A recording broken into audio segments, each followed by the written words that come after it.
आपके कैबिनेट मंत्री आते हैं, एक को मनाते हैं और दूसरे को छोड़ देते हैं, हेमंत पुरोहित के विवाद, उनको लेकर आपका क्या कहना चाहेंगे? वो किस चीज़ से नाराज हैं, किस चीज़ की वो बात करते हैं, वो खुद वो जाने, मुझे तो उसमें कोई लेना देना नहीं। मैं डिफरेंस की नहीं बात कर रहा हूँ। मैं समझता हूँ कि आज जो संगठन और भारतीय जनता पार्टी से जुड़े हुए लोग हैं, वो अगर कितने भी निर्दलीय खड़े हो जाए तो उनका वो विश्वास नहीं करते हैं। ऐसा पहले से है यहाँ। नेता कब कहलाता है नेता?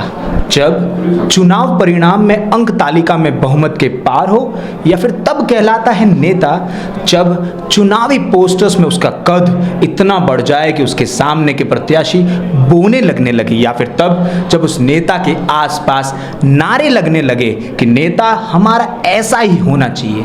ऐसे एक नेता के बारे में आज हम जानने आए हैं सिरोही-शिवगंज विधानसभा क्षेत्र के प्रत्याशी भाजपा के ओडारामजी दिवासी से। आइए उनके पास जनता के कुछ सवालों को जानते हैं, उत्तर लेने का प्रयास करते हैं और साथ में उनके दिलों की बातों को समझेंगे।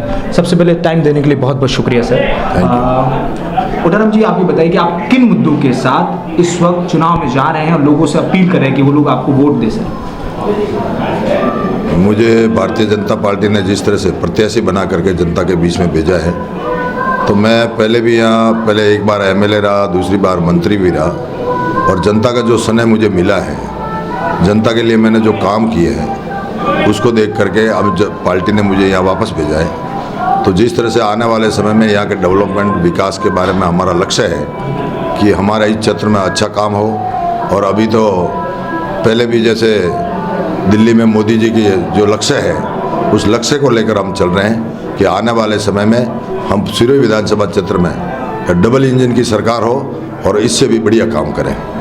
आपने विकास का जिक्र किया ओडाराम जी। मैंने जब यहाँ पर सिरोही के लोगों के पास एक सर्वे कराया तो उसमें ज़्यादातर लोगों का यह कहना है कि विकास पुरुष के तौर पर लोग संयम जी को पोर्ट्रेट करिए जनता यहाँ पर। तो आपको क्यों लगता है कि जिन्होंने संयम जी ने काम किया इन 5 सालों में, ऐसे कौन से काम अधूरे रह गए जिन्हें आप आने पर पूरा करेंगे सर? मैं समझता हूँ कि आज विकास की जो बात कर रहे हैं, उन्होंने जो विकास मेरे टाइम में 2017-18 में जो मैंने सैंक्शन किए हुए थे, वही काम उन्होंने दोहराए हैं।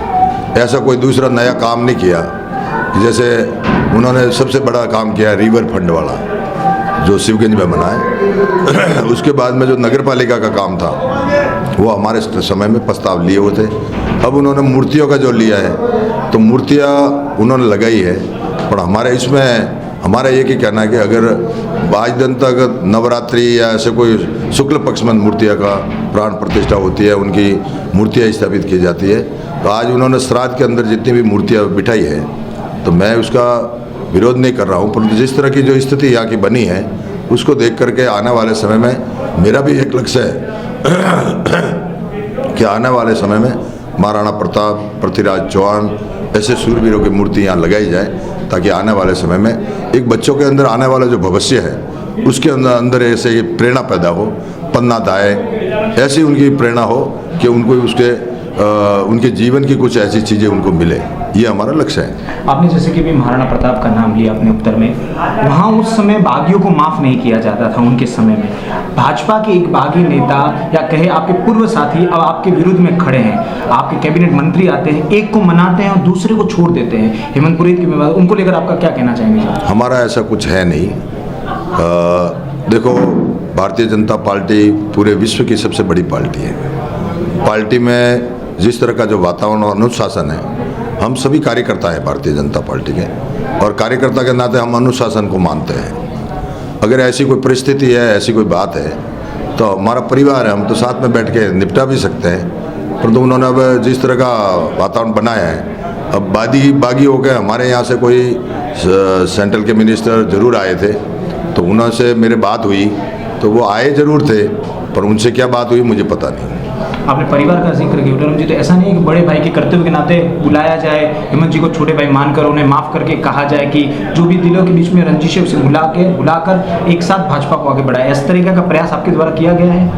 पहले भी हमारा अच्छा संपर्क है, ऐसा कुछ नहीं कि मैं उसका विरोध करूं या उसका, ऐसा कुछ नहीं है। हम एक ही परिवार के सदस्य हैं और आगे भी हम इसी तरह से एक ही परिवार के सदस्य रहेंगे, ऐसा कुछ नहीं है। वो अलग से एक चुनाव लड़ने की उनकी प्रक्रिया है, परंतु जिस तरह से पूरा समाज अपना साथ लगा हुआ है, क्योंकि राष्ट्रवाद की बात आती है तो पूरा समाज राष्ट्रवाद के प्रति समर्पित है। इसके लिए मैं उनको ऐसा हमारा कोई लक्ष्य है नहीं कि भारतीय जनता पार्टी में हम सभी कार्यकर्ता एक हैं और एक होकर के ही लड़ेंगे। तो आपको लग रहा है कि उनके खड़े होने से आपके चुनाव पर जो डिफरेंस होगा वोट डिफरेंस में फ़र्क नहीं पड़ेगा सर? मैं डिफरेंस की नहीं बात कर रहा हूँ। मैं समझता हूँ कि आज जो संगठन और भारतीय जनता पार्टी से जुड़े हुए लोग हैं वो अगर कितने भी निर्दलीय खड़े हो जाए तो उनका वो विश्वास नहीं करते हैं। ऐसा पहले से है यहाँ पहले से ही। अच्छा सर, अब मैं इसके बाद ये जानना चाहता हूँ कि संयम जी के जिस तरीके से इस बार आपको क्यों लगता है कि लोग उनसे नाराज़ है या आपको मौका देने चाहे, आपने मांग की, तो संयम जी से ऐसे कौन से काम है जिनसे आपको लगता है कि जनता उनसे नाराज़ है और आपको मौका देगी इस बार? मैं समझता हूँ कि आने वाले समय में जनता खुद जानती है वो किस चीज़ से नाराज़ है, किस चीज़ की वो बात करते हैं, वो खुद वो जाने। मुझे तो इसमें कोई लेना देना नहीं, क्योंकि वो उनसे नाराज़ है तो हमारे पक्ष में आएंगे। और जनता पहले से ही, मैं तो यहाँ स्वतः चुनाव लड़ रहा हूँ और मैं समझता हूँ कि जनता ने मुझे बहुत बड़ा विश्वास और साथ दिया है। मैं जनता का हमेशा वंदन करके जनता को नमन करता हूँ कि जनता हमारी है, हम जनता के हैं। रतन जी, पहले अगर आप जीतते हैं, हम मानते हैं कि मजबूत स्थिति में आप आए और आप जीतते हैं, तो पहले ऐसे कौन से 5 काम करेंगे एमएलए बनने के बाद सिरोही की जनता के लिए, जिससे आपको लगता है कि ये 5 काम तो होने ही चाहिए अगर आप एमएलए बनते हैं? मैं समझता हूँ कि सिरोही जिला सबसे पहले पर्यटक की दृष्टि से आज अपने पूरे सिरोही जिले की, जैसे हमारा माउंट आबू हो, हमारा सिरोही जिला हो, पर्यटक की दृष्टि से सबसे अच्छा जिला है और आने वाले समय में पर्यटक की बहुत बड़ी संभावना है।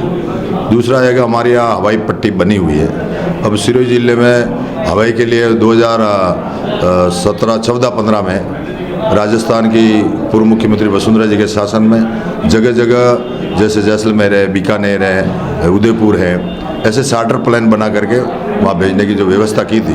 तो मैं समझता हूँ कि आने वाले समय में हमारी हवाई पट्टी सिरोही से भी जुड़े, ये हमारी सबसे बड़ी उपलब्धि है। 2 है, 3 और सर कोई? तीसरा ये था कि हमारे यहाँ एग्रीकल्चर जो किसानों के लिए होना चाहिए, उसका महाविद्यालय यहाँ बने किसानों के लिए, ताकि आने वाले समय में लोगों के लिए बहुत अच्छी सुविधा हो। शिक्षा के क्षेत्र में हम काम कर रहे हैं, चिकित्सा के क्षेत्र में हमने पहले भी काम किया है और काम करके उसको हम आगे बढ़ाएंगे। आपने शिक्षा का जिक्र लिया सर, मेरे एक रेशियो के मुताबिक, पूर्व रिपोर्ट के अनुसार सबसे ज़्यादा छात्रों का पलायन शिक्षा को लेकर उदयपुर इस तरफ होता है, तो कारण क्या है सर? आप उसको कैसे बेहतर सोच रहे, आपकी क्या योजना है सर? मैं चिकित्सा के क्षेत्र में भी देखना चाहता हूँ। तो पहले भी हमने देखा था 2008-9 में जब मैं सिरोही आया था तो यहाँ 13 डॉक्टर थे। उसके बाद में हमने जिक्र किया था भाई चिकित्सा के क्षेत्र में कैसे भी हम सुधार करेंगे। हमने यहाँ CT स्कैन मशीन लगाई और डायलिसिस मशीन लगाई और चिकित्सा के क्षेत्र में हमने जो कोशिश की थी, मैं समझता हूँ कि चिकित्सा मंत्री जो तो है वो मेरे नज़दीक थे और माननीय मुख्यमंत्री जी को मैं खूब आदर करता हूँ, उनका सम्मान करता हूँ। हमने हर क्षेत्र में काम करने की कोशिश की। शिक्षा के क्षेत्र में यहाँ लॉ कॉलेज पहले से बंद था, तो उस समय मैंने ही उसको चालू करवाया था और लॉ कॉलेज को बिल्डिंग के लिए मैं सम्मानीय हमारे पूर्व शिक्षा मंत्री बहन किरण महेश्वरी जी थे, उनके क्षेत्र में 2017-18 में उन्होंने 5 करोड़ रुपए सैंक्शन भी किए थे ताकि यहाँ के विधिक विद्यालय जो बनाए।